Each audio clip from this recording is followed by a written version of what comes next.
The first thing Eli Monroe noticed was the air. It didn't smell like Earth. It didn't smell like anything he could name. The scent was somewhere between moss and ozone, like fresh rain on metal, soft and cold and unfamiliar. It filled his lungs as he stepped through the arched entrance of Dorm Cluster 7 on Orbit Station Azura Prime.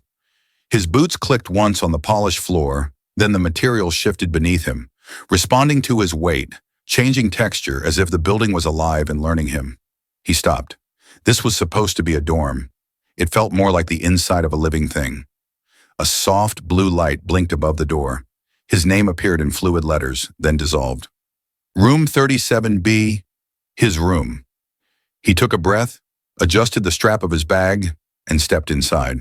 The door closed behind him with a sound like a sigh. The room was divided straight down the middle. One side was clean, almost sterile. Bed, desk, lamp, a foldable wardrobe, all standard issue for human exchange students. His side. The other half looked like someone had brought a garden from another planet and told it to behave like architecture. Vines hung from the ceiling, glowing faint green. Strange flowers pulsed on the wall like hearts. A small tree grew from a circular base near the corner, its silver leaves rustling even though there was no breeze. Above it, what looked like a cocoon pulsed with soft light, suspended in a web of golden threads. And beneath that cocoon, she sat, still, watching him. Eli blinked. She had been so still he hadn't noticed her at first. Her skin shimmered like glass in moonlight. Not purple, not blue. Something in between. Her eyes were wide, gold-flecked, reflective. Her hair flowed down her shoulders like strands of living metal, glowing faintly silver at the tips. She didn't move. She didn't blink. He cleared his throat. Hi. Still silence. I'm Eli. Eli Monroe. Her gaze didn't waver. Cool. He stepped toward his bed, sat down slowly. The mattress hissed once, adjusting to his weight. She tilted her head just slightly. The movement was smooth like a leaf floating in water. Do you speak English? He asked. No response. He rubbed the back of his neck. I mean, I read the placement chart. They said my roommate would be Velari. I guess that's you. She blinked once. Then finally, I know your name. Her voice was like a wind chime underwater. Light, strange, soft. He looked at her. Cool, he said again. So, what's yours? She hesitated, then spoke. Naera. Pretty name. Another pause, then she said, You are sad. Eli stiffened. What? Your eyes, they hold echoes. He laughed nervously. Wow. Okay, coming in strong. She stood slowly, rising in one fluid motion. Her feet were bare. She walked across the room like the air bent to move around her. She stopped just short of the dividing line on the floor. I do not cross this, she said. Okay, yeah, respect boundaries. Good idea. She looked down at the glowing strip. It is not a rule. It is a fear. Eli frowned. Yours. Heron. She turned away, walked back to her tree bed, and climbed into the cocoon, curling up with her back to him. The room dimmed. Not completely. Just enough to say, this conversation is over. Eli sat in silence for a while. Then he laid back, staring at the ceiling, which rippled gently like it was breathing. He didn't know what to make of her. Not yet. But as sleep crept in, her words stayed with him. You are sad, and for the first time in a long time. He didn't argue. The room was quiet. So quiet that Eli could hear his own heartbeat echo off the walls. He had fallen asleep staring at the ceiling again, watching it pulse faintly with that strange organic rhythm. Like a heart too big to understand. Azura Prime was quiet at night. No traffic, no sirens. Just the endless hum of space pressing against the hull. And somewhere in the distance, the soft breathing of a roommate who barely spoke. Naera.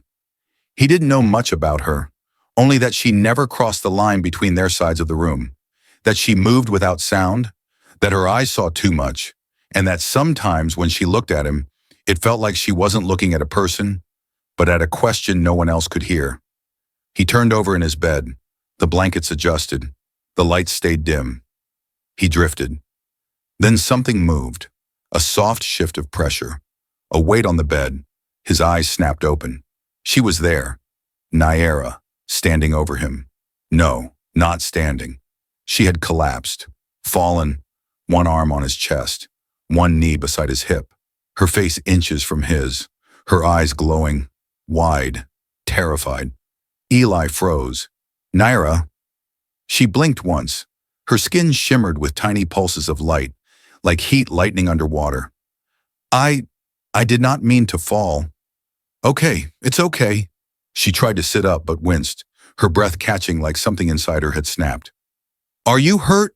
Number, her voice cracked. Not hurt. Echoed. He frowned. Echoed.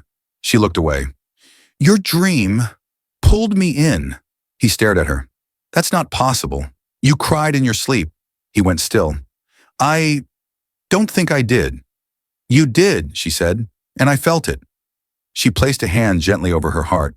It echoed in here. He swallowed. You were in my dream? Only at the edge. Not by choice. She stood slowly, her hands trembling. I was drawn. It was unguarded. Eli sat up in bed. What did you see? She hesitated, then whispered, Your mother. His throat closed. You were holding a photo. She was smiling, but you were not. He looked away. Don't talk about that. You didn't have to, she said. Your silence was loud. He looked back at her. Why now? Why tonight? Because, she took a breath. Because you are breaking. He flinched. She reached out, fingers hovering just above his arm. Not touching, just close. My people have something called echo touch. When we sleep, we can feel deep truths if someone near us is vulnerable. But only when the walls fall. You touched me, not with hands, with soul. He stared at her. Why? Because I could not stop it. She took a step back. It was unintentional. But now, I have felt part of you, and it is hard to unfeel. He said nothing. His breath slowed. She turned to leave. Wait, he said softly. She paused. Do you always feel other people like that? No, she said. Only once. When the echo finds something real. She walked to her side of the room, climbed into her glowing cocoon, and pulled the light down over her like a blanket of stars. Eli lay back down. He did not sleep for a long time, because someone had fallen on him, and instead of waking him with fear, she had left him with something worse. Hope. The next morning, the silence was different. Not cold, not awkward, just full. Eli sat at his desk, pretending to work, eyes flicking up every few seconds to where Naera sat cross-legged in midair. Literally. Her side of the room had no furniture in the traditional sense. Instead, it adapted. Organic surfaces grew and shifted with her posture, as if the walls understood what she needed before she moved. She hovered above a low patch of biolite moss, reading a book that looked more like a living scroll. Its pages moved on their own, revealing glowing symbols that rearranged themselves as she turned her head. She hadn't spoken since the night before. Neither had he. Not because they didn't want to, but because the silence felt like it was saying everything already. Eli cleared his throat. She looked up. He hesitated. You said what happened last night was called echo touch? She nodded. And that it only happens when someone is vulnerable? Yes. He paused. What happens now? She closed the scroll. The glowing pages curled into a tight spiral and disappeared into a pulse of light. That depends. On what? She tilted her head. On whether the connection deepens. He stared at her. How would I know? She didn't blink. You'll dream of me. He felt something tighten in his chest. What happens if I do? Then it will be real. And if it's real? Her eyes flickered with something unreadable. Then I won't be able to leave? He sat back. What does that mean? Naera stood. She walked to the edge of the line between their sides. Her toes touched the border, but did not cross. In my culture, she said, touching another's soul is sacred. We do not echo outside our kind. To do so is to begin a bond we cannot unmake. He said nothing. She continued. If I dream of you, and you dream of me, the link becomes permanent. His voice was low. What does permanent mean? It means I will always feel you, wherever you are, Whatever you feel, it means no more silence. Eli looked at the line. And what if we choose not to? Then it fades, slowly. She stepped back, but it never disappears completely. He rubbed his hands together, trying to focus, trying to breathe. So this is a problem? Naera looked at him, and for the first time her voice was small. Number, this is not a problem. This is a beginning. Eli didn't know what to say. She turned to go, but paused. The others will sense it soon. Others? My people. They monitor for unauthorized links, especially ones like this, especially with humans.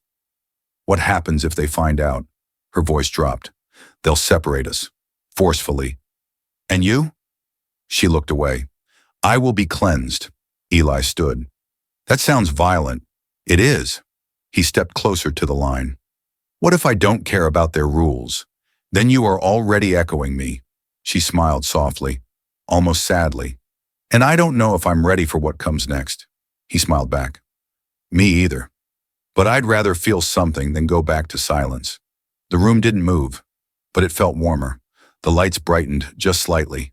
And for the first time since arriving, Eli felt like maybe this place wasn't just a station floating through nowhere. Maybe it was a beginning. It began with light, not loud, not bright, just a slow pulse that hummed from the ceiling like a heartbeat trying to remember how to beat. Eli sat up in bed.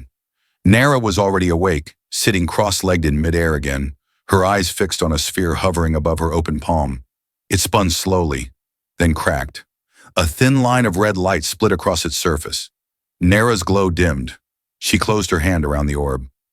What is that? Eli asked. She didn't look at him. A law beacon. From my homeworld. Eli stood, rubbing his face. Why is it red?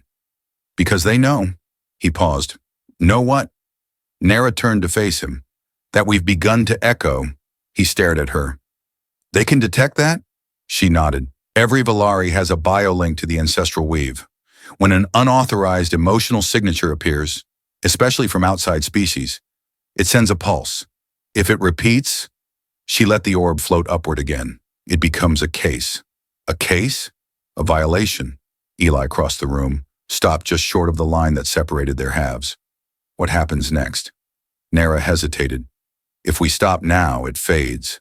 The bond will weaken. The echo will end. And if we don't, the orb pulsed brighter. I will be summoned. For what? Clarification. Judgment.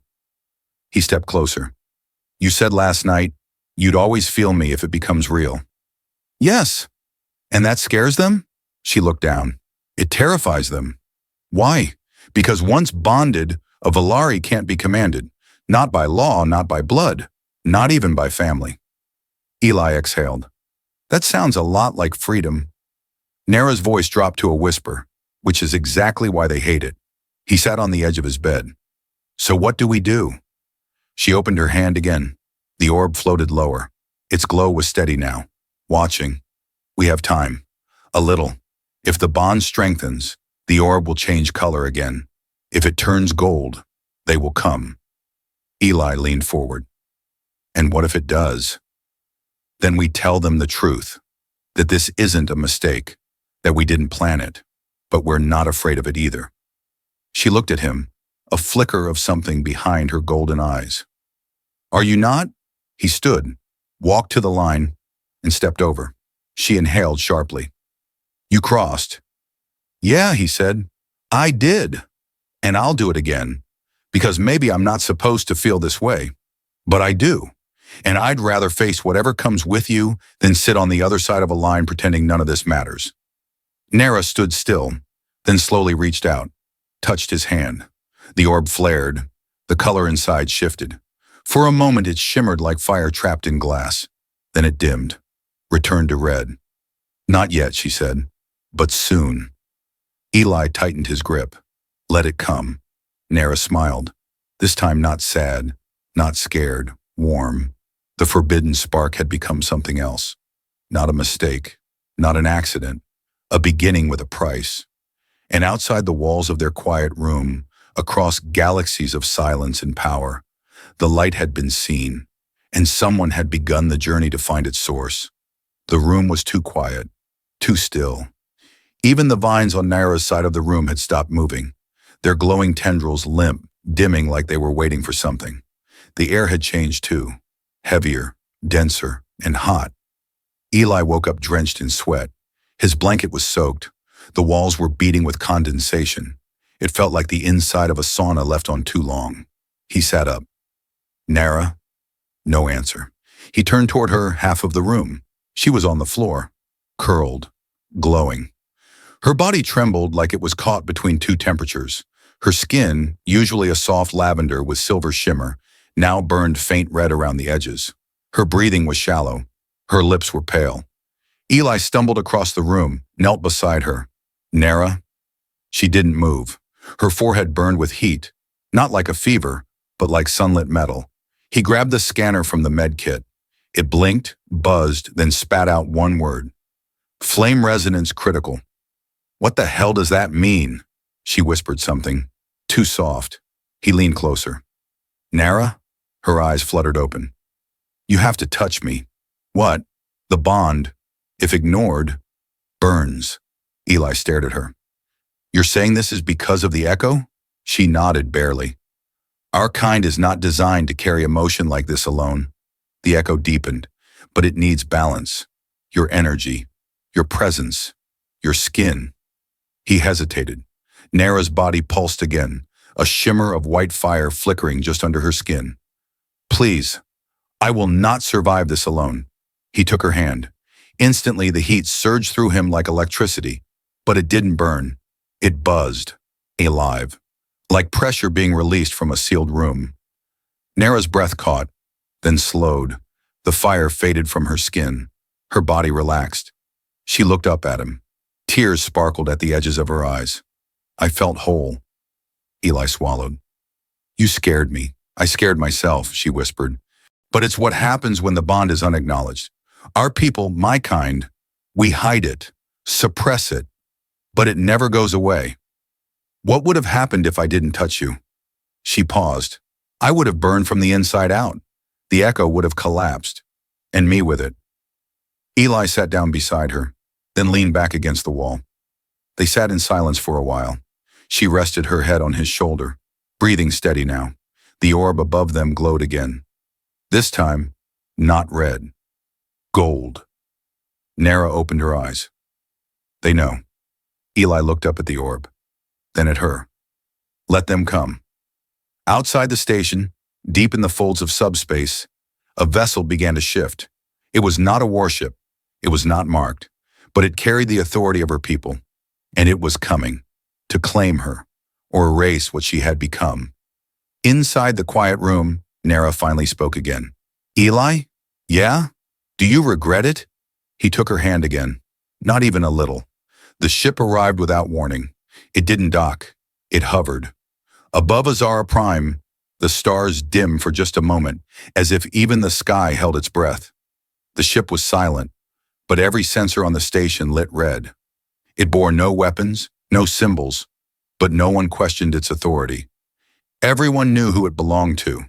Naera stood at the edge of the observation deck, her glow dimmed beneath her robe. The gold orb floated beside her, now pulsing slowly. A summons. Final. Eli stood beside her. They're here for you, he said. She nodded. They'll take me if the bond is not recognized.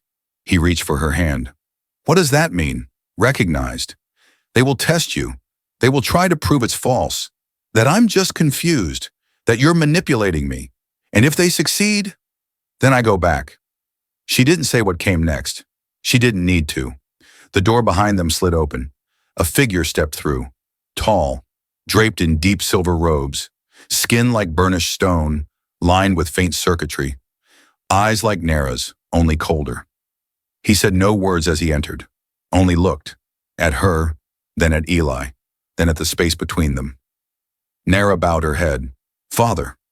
Eli froze. This was her father, this silent, sharp-eyed presence. The man stepped forward slowly. I am Vakar, speaker of the inner flame, guardian of Velari legacy, and you are the boy who touched what was not his. His voice was smooth without emotion. Eli stepped forward.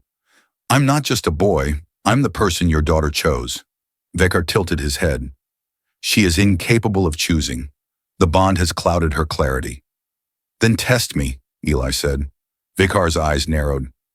You would submit to the trial? Yes. Foolish, but permitted. The lights around them shifted. Walls retracted. The floor beneath Eli began to glow. The trial is not of strength, Velari said. Not of mind, but of memory. You will enter her essence. You will walk the chambers of her truth. If you survive, we will know it is real. And if I fail, then you will forget. And so will she. Eli looked at Naera. She looked scared, but she nodded once. You're not alone in there, she said. Then he stepped into the light and vanished. It was not like a dream. It was like drowning. He was inside her now, not her body but her memory, a forest of glass and fire. He saw her as a child hiding in corners, watching other children dance while she stood still. He saw her looking into mirrors, touching her face, wondering why she did not glow like the others. He saw her first echo, shattered by elders who erased it with pain. He saw her sitting in silence night after night, praying not to feel again. And then he saw himself, through her eyes, the day he arrived, the way she had stared at him, this stranger with tired eyes and a kind voice. He saw the night she fell, and the way her fear turned into peace the moment he touched her. He stood in the center of that moment, watching it all collapse into light, and spoke. I see you, and I'm not afraid of what I see. The world shattered and rebuilt. He woke up back in the observation deck, breathless, sweating, but still holding Naera's hand. Her father stood still. His eyes shimmered, just slightly. The orb turned white, then gold, then disappeared. The bond is true, Velari said, then turned and walked away, without blessing, without farewell, but without protest. Naera exhaled. You passed. No, Eli said. We passed.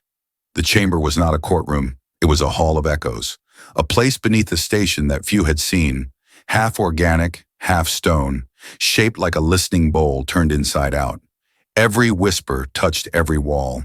There were no seats, no judge's bench, only space, and watchers, dozens of them. Naera stood in the center, her skin dimmed to a soft gray shimmer. No robes, no veil, just herself. Her father, Velari, stood at the perimeter, silent. Behind him, elders from Velari command, figures Eli had only heard of in rumors and warnings. Their faces were unreadable. Their presence was pressure. Eli stood just outside the circle. He had passed the trial, but this was not his to fight. This was hers. A voice echoed from above. Naera of the fifth branch, child of legacy flame. You have breached protocol. Yes. You have formed a bond with a non-Velari. Yes, you have invited consequence. Yes. And you do not withdraw? Naera lifted her chin. I do not. The silence after that answer was louder than anything Eli had ever heard. The echo held it like breath. Why? The voice asked. Why would you choose this path? Naera stepped forward. Because I was never allowed to choose anything. I was born into silence, told what I could feel, who I could echo, when to speak, when to hide, and when I finally did feel, honestly, deeply, you wanted to take it. She turned toward Eli, but he didn't run from it. He didn't tell me to be less. He didn't ask me to glow brighter. He just stayed, and that was more than all of you ever gave. An elder stepped forward. Your bond endangers our tradition. Naera nodded. Good. Let it be endangered. Let it be challenged. Because a tradition that demands silence in the face of truth is not a tradition. It is a cage. Velari's eyes narrowed. And what of your people? What of the others who may now believe the same? Naera looked around the room. Let them. If they feel something true, let them follow it. If they echo across species, let them see it through. We are more than laws. We are hearts. She placed her hand over her chest, and mine has spoken. Later, when the chamber emptied and the watchers returned to their stars, Naera sat beside Eli in the garden quadrant. Neither of them spoke for a while. The sky above was simulated, but tonight it looked real. Stars stretched in every direction. A soft breeze drifted through vines that responded to her presence, wrapping lightly around her wrist as if to say, "We see you now." Eli finally broke the silence. "So, what happens now?" She looked at him. "They won't break the bond. Not now. Not after the trial. And your father?" She paused. "I think he's afraid. Of me, of change, of what I've become." She turned fully toward him. "Of what we've become." He took her hand. "And what are we?" She smiled. "Something they don't have a word for yet." The room was small, not the dorm, not the chamber of echoes. This was deeper. Beneath Azara Prime, in the oldest part of the station, where the walls still pulsed with living light and the air was warm with stored memory. They called it the memory core. It wasn't a library, it was a feeling. Naera led Eli there in silence, her steps slow, her glow soft. No longer silver or violet. Something else, something warmer. She paused at the entrance. Inside are echoes, old ones. "What kind?" he asked. "All kinds.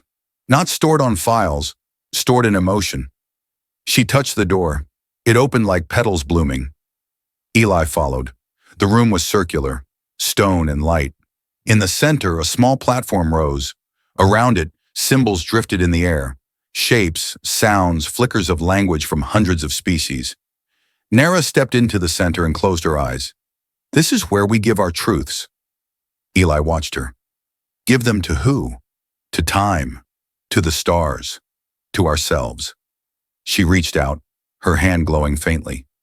One of the symbols floated down. It wrapped around her wrist, then melted into her skin. She opened her eyes. "I want to leave something here." He stepped closer. "You already have." She smiled at that, then looked at him seriously. "But I want to give it shape, a memory. Of us." She extended her hand. "Will you echo it with me?" He took it. The room darkened, then lit from within. They didn't speak. They didn't need to. What they had was not built on words.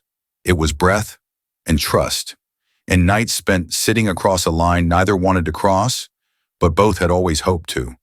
As they stood there, the symbols rose into the air, forming a shape between them. Not a flame, not a flower. Something in between. Something human. Something Velari. Something new. The glow settled in the core and stayed. Later, they walked the long hallway back to the dorm, hand in hand. No one tried to stop them. No one looked away. People noticed now, not because they were strange, but because they were honest, because they had dared to feel, and that feeling had survived. Back in their room, the line on the floor was gone, melted into the ground. No boundary, no barrier, only space, shared. Eli looked at Naera. She looked at him. "You were right," he said. "About what?" "Silence is loud." She smiled. "But so is love. Out here in the stars, where silence stretches between worlds and laws are written in fear. Two souls echoed, not because they were the same, but because they dared to listen. And now we ask you, have you ever felt something you weren't supposed to? Have you ever reached past the line and found yourself in someone else's echo? Leave your truth in the comments. Subscribe to HFY Obsession for more stories like this. Because love doesn't ask for permission, it only asks to be felt and remembered.